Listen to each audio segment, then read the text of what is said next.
It is just after 7 in the morning on a side street in Los Angeles, and a sanitation truck is idling next to a row of tents. A man in his 60s stands on the sidewalk holding a garbage bag with everything he owns inside it. City workers in yellow vests are feeding his tent into the back of the truck. Police officers watch from a few feet away.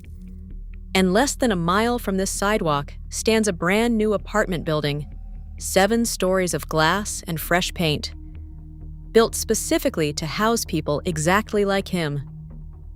Some of the apartments inside that building cost more than $700,000 each to construct. Odds are his tax dollars helped pay for it, back when he still had a job and a house. The voters of his city approved over $1 billion to get him off this sidewalk. That was nearly a decade ago. So how does a city spend $1 billion to end homelessness and end up sending garbage trucks instead of keys? To answer that, we have to go back to one rainy election night in November of 2016. That night, inside Los Angeles City Hall, politicians were celebrating. Voters had just approved something called Proposition HHH by a landslide, 77% in favor. The measure authorized the city to borrow $1.2 billion through bonds paid back by property taxpayers to build up to 10,000 units of supportive housing. Not just apartments, but apartments with counselors, addiction treatment, and mental health services attached. The pitch was simple, and honestly, it was compelling. The city had roughly 26,000 people sleeping on its streets, in its parks, and under its freeway overpasses. 10,000 new units, combined with county health money, would finally break the back of the crisis. The mayor called it a turning point. Newspapers called it historic. Ordinary homeowners, the people actually footing the bill, voted for it in overwhelming numbers because they were tired of stepping over human beings on the way to the grocery store, and because they genuinely wanted to help. 77%. Think about how rare that is. Democrats, Republicans, landlords, renters, all agreeing on one thing. And that broad goodwill, that blank check signed by an entire city, is exactly what makes what happened next so hard to forgive. Because the money did not go where people imagined it would go. When you heard 10,000 homes for $1.2 billion, you probably pictured the city buying land, hiring builders, and putting up apartment buildings. That is not how it worked. The city designed HHH as a subsidy program. The bond money would cover only around 30% of any given project. Private developers had to assemble the rest from a jigsaw puzzle of federal tax credits, state grants, county funds, and bank loans. Every one of those funding sources came with its own application, its own deadline, its own compliance department, and its own lawyers.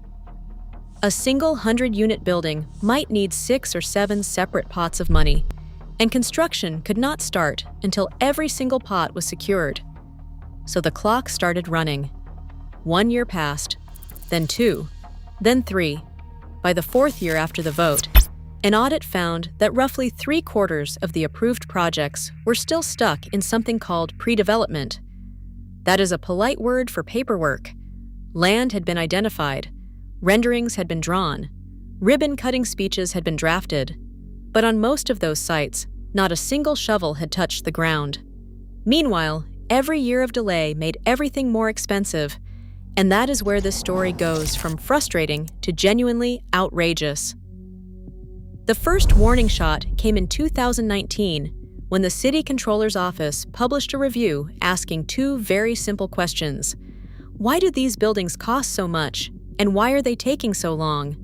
The answers were buried in financing charts, and almost nobody outside City Hall read them. A year later, in the fall of 2020, the same office checked again. 4 years after the vote, exactly 3 buildings had opened their doors. 3, a grand total of 179 apartments, out of 10,000 promised, while the median cost per unit had already climbed past $530,000. The controller warned that only 19% of the remaining pipeline would be ready by early 2022. and begged city leaders to redirect some of the money toward faster, cheaper interim shelters. The city mostly stayed the course. Then, in February of 2022, Controller Ron Galperin released the audit that finally broke through, a document that read less like accounting and more like a crime report. More than 5 years after voters approved $1.2 billion, the total number of completed apartments stood at 1,142, not 10,000, 1,100, and the cost per unit had gone vertical. When the measure passed, the average apartment was projected to cost around $350,000 to build. By the time of the audit, the median had climbed past $530,000, was heading towards $600,000, and roughly 1 in 7 units was coming in above $700,000. One project still in the pipeline was projected at $837,000 per apartment for a single unit of homeless housing, most of them studios and one-bedrooms. For comparison, the median price of an entire house in Los Angeles County at that time was about $643,000.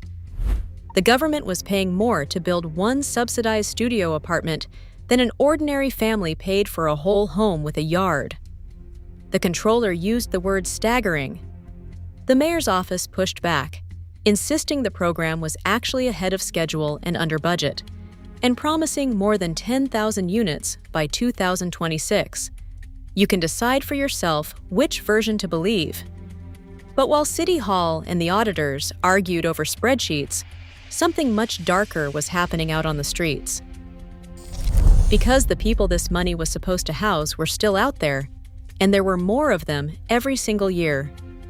In 2016, the year of the vote, the city counted around 26,000 homeless residents. By 2019, the count had climbed to over 36,000, a 41% increase in just a few years. By the 2020 count, taken before the pandemic even hit, the number had passed 41,000 people in the city of Los Angeles alone. The city that promised $1 billion to end homelessness watched its homeless population grow past 40,000, while the money sat in bond accounts and pre-development binders. And the government's answer to those 40,000 people was not patience. It was enforcement.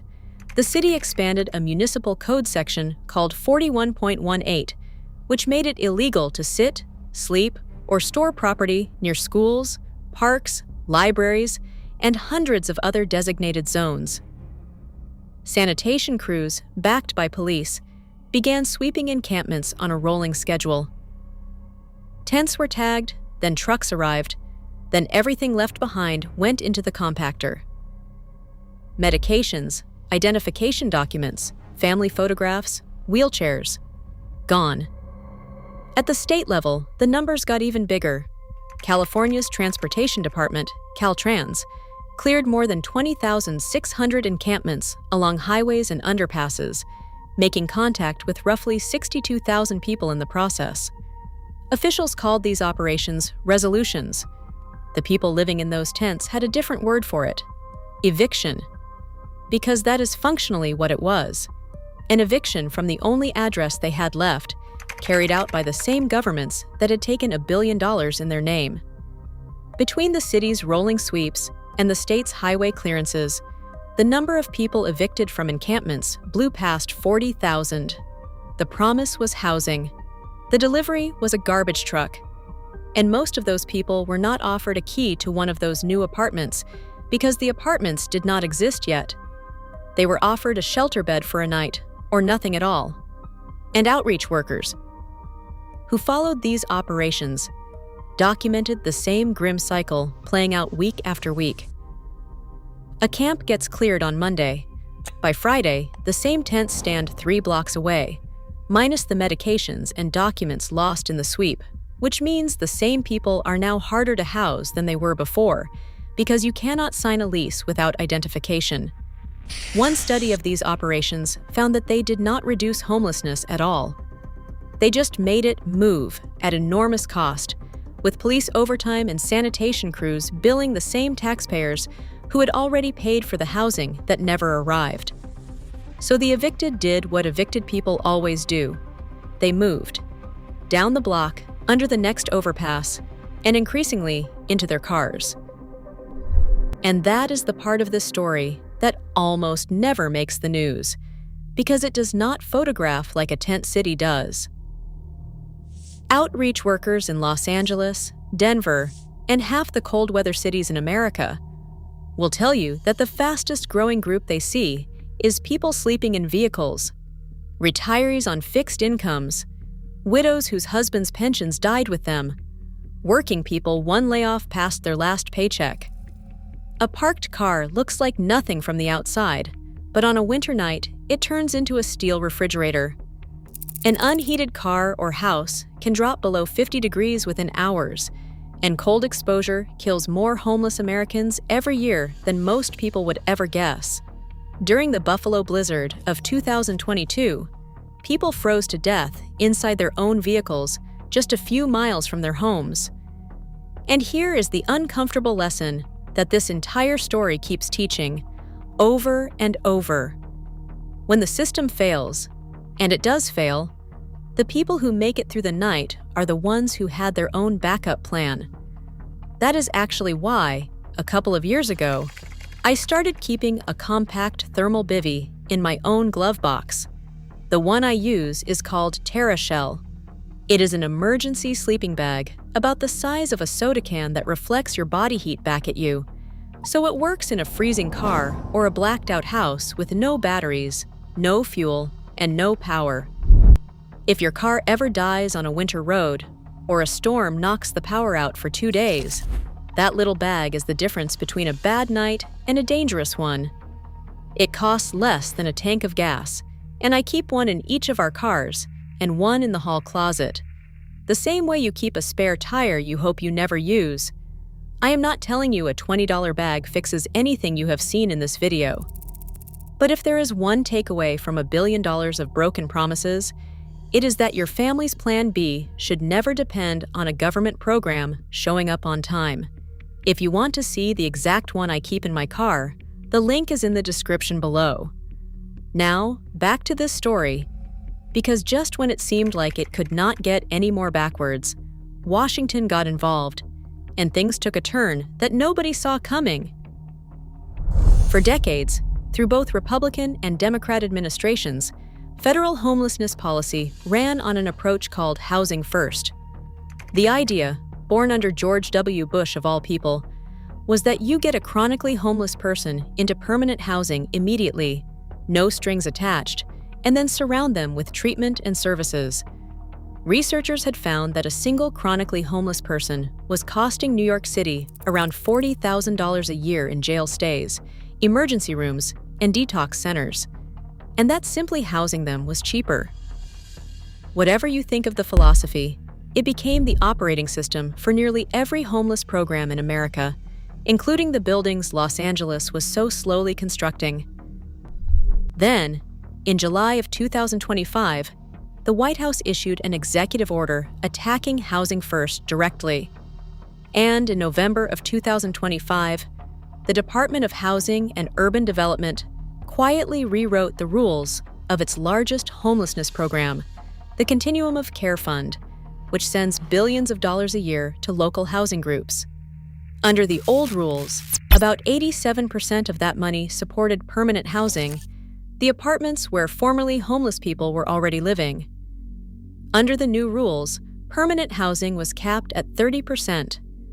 The rest would be pushed toward transitional programs with sobriety and treatment requirements.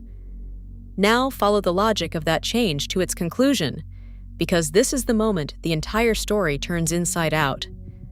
There are real human beings living in those permanently funded apartments right now, seniors, veterans, and people with severe mental illness who finally stabilized after years on the street. Their rent is paid by those federal grants. When the grants are not renewed, the rent stops. And when the rent stops, they get an eviction notice. The National Alliance to End Homelessness ran the numbers and warned that more than 170,000 formerly homeless people, including thousands with serious disabilities, were now at risk of losing their housing and returning to the street.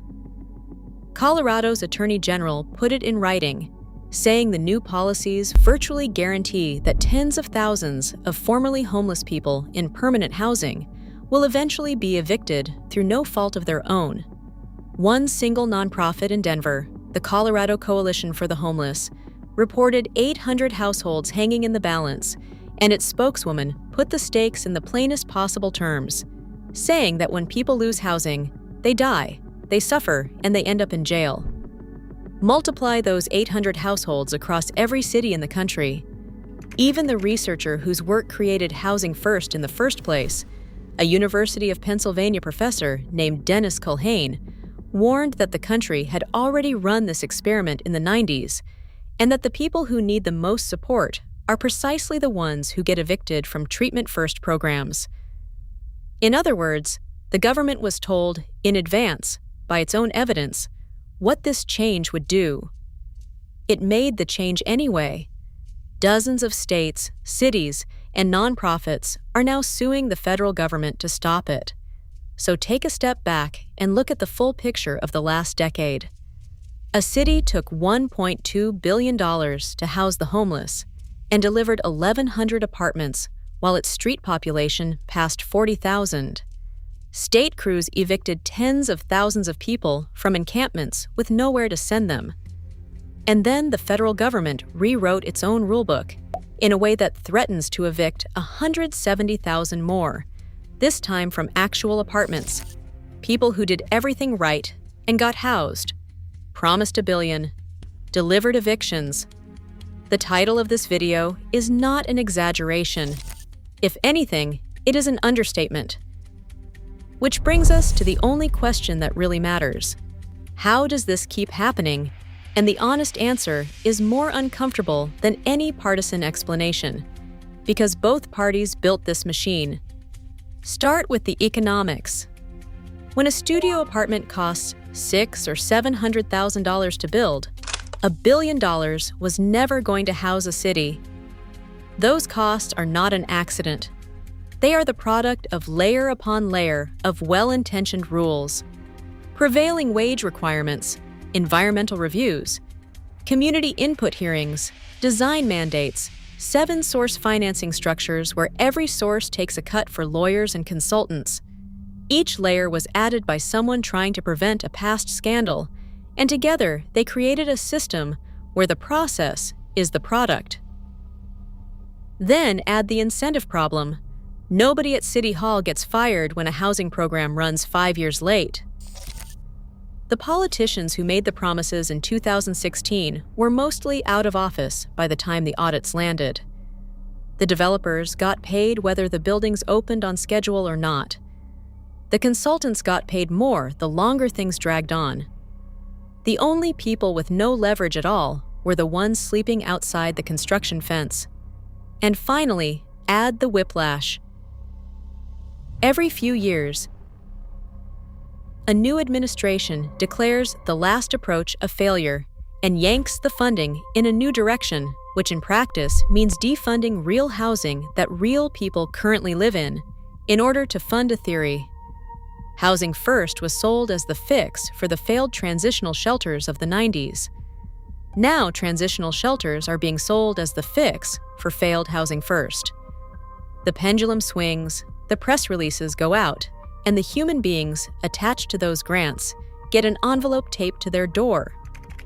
This is not a left problem or a right problem. It is what happens when a government spends other people's money on other people with no one accountable for the result. So what does any of this mean for you, sitting at home, watching this from a house you worked your whole life to pay for? 3 things. First, when your city or state asks you to approve the next big bond measure, and it will, do not vote on the promise. Ask one question. How many units, by what date, at what cost per unit, and what happens to whom if you miss? If the campaign cannot answer that in one sentence, you already have your answer. Second, understand that the audits are public. The Los Angeles Comptroller's reports that exposed all of this are sitting on a government website right now, free for anyone to read, and almost nobody does. The information was never hidden. It was just ignored. And third, remember the man from the beginning of this video, the one holding a garbage bag while a truck ate his tent within walking distance of a $700,000 apartment built in his name. He is not a statistic or a talking point. He is what a broken promise looks like when it finally lands on a human being. Somewhere tonight, in the richest country in human history, he is deciding which doorway is safest to sleep in, while the interest on that billion-dollar bond quietly accrues on your property tax bill. Both of you are paying for the same failure. You just pay in different currencies. If this video opened your eyes, subscribe, because next week we are following another trail of your money, the $80 billion high-speed rail line that has never carried a single passenger. You will not believe where that story starts. I will see you in the next one.